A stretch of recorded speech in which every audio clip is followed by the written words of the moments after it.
Shooting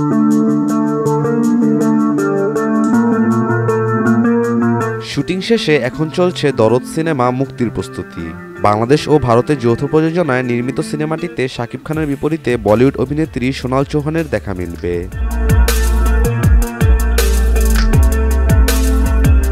তবে এবার জানা গেল দরদ সিনেমার প্রথম টিজার প্রকাশ হবে বুর্জ খলিফায়, যা এর আগে কোনো বাংলাদেশি সিনেমার ক্ষেত্রে হয়নি।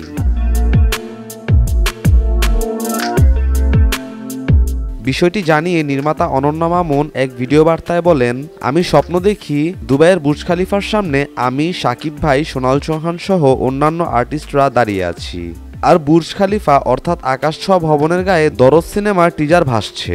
হ্যাঁ, এটা কিন্তু আর স্বপ্ন না, এটা হলো আজকের দিনে আরেকটি সারপ্রাইজ।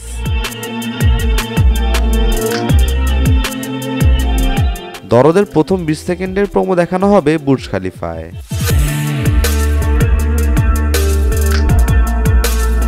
সাইকো থ্রিলার ও রোমান্টিক অ্যাকশন ধাঁচের ছবি দরদ। শাকিব, সোনাল চৌহান ছাড়াও এই সিনেমায় আরও অনেকে আছেন। বাংলার পাশাপাশি সিনেমাটি মুক্তি পাবে হিন্দি, তামিল, তেলেগু ও মালায়ালাম ভাষায়।